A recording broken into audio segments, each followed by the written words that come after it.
LeBron James versus Bronny James at age 15.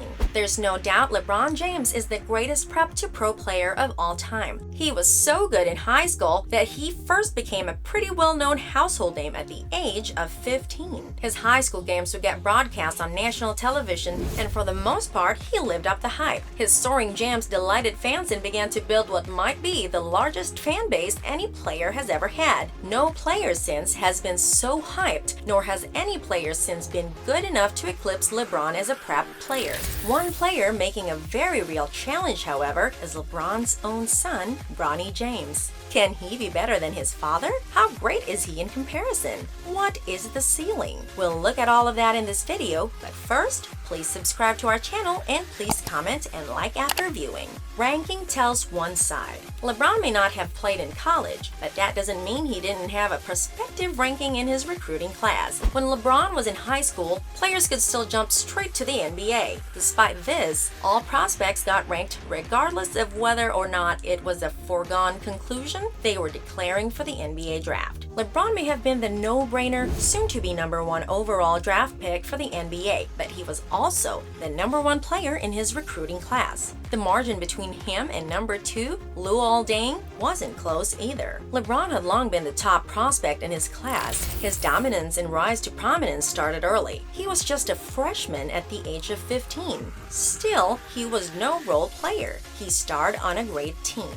LeBron played high school ball for St. Vincent St. Mary. In his freshman year, his team never lost. They won all 27 games and won the Ohio Division III state championship. LeBron averaged 18 points and more than 6 rebounds that year. He was named the All-Ohio Division III first team and the state tournament's most valuable player. So how does Bronny match up? Well, he just got ranked the number 24 prospect in the 2023 recruiting class by ESPN. Certainly a big accomplishment that so very few ever achieve, but when compared to his father, well, it's not comparable. There is an argument that Bronny didn't get the chance to really prove himself. He played just 15 minutes per game, averaging 4.1 points per game. This is because he played on the #2 ranked high school team in the country. Maybe with more opportunity as a sophomore, he can climb up his class rankings to truly challenge the king. It should be noted that Bronny may not have played so much because there were others who deserved it. Two teammates are considered top 10 recruits for the 2020 class. Both being seniors, they got time over Bronny.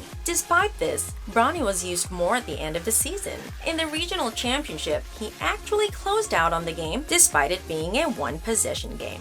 Bronny needs a growth spurt. Bronny doesn't just fail to measure up to dear old dad's ridiculous level statistically. He is also shorter than his father was at age 15. As a freshman, LeBron was already 6'5". He would go on to grow to 6'8.5" according to his official height listed by the NBA after they instituted stricter rules for a player's height in 2019. Bronny is currently 6'2" according to his high school. Since he's just a freshman, he could go on to grow significantly. Many have had growth spurts later than age 15. He could even surpass his father with a big enough one. A key point to make here in regards to height that Bronny is a true point guard. LeBron may handle the ball like a point guard at times in the NBA, but Bronny is truly playing the point. At his height, he is already tall enough to play in the NBA. Athleticism off the charts. It's hard to know exactly how well Bronny compares to LeBron at the age of 15 in terms of athleticism. This is because nearly all of the video that exists of LeBron playing in high school is from his junior and senior years. It is not fair to compare Bronny to that footage. We just have to look at Bronny for how he compares to others that are of the same age. In that regard, he's clearly among the best. He's got a tremendous combination of overall speed, lightning quickness, as well as the hops to throw down some great jams. Time will tell if he ends up comparing to LeBron, but the sky's the limit. He could be a truly top-flight athlete that is able to dominate with both speed and power just like his father does. the all-seeing eye. Finally, we have to mention Bronny's court vision. LeBron's ability to see the entire court at all times is arguably his biggest strength, and one of the reasons he remains so dominant into his upper 30s. Bronny has inherited this arcane, can't-really-be-taught ability. Part of the reason he played at the end of games, even as a freshman, was due to his ability to make plays others wouldn't even see as a possibility. He makes tremendous passes at times and is able to lock down opponents when he is dialed in. This ability to see plays or potential plays better than others will serve him well. If he continues to do this, he will take over games more and more frequently as he ages, potentially enabling him to climb in the class rankings. The path to number 1 in his class is still open.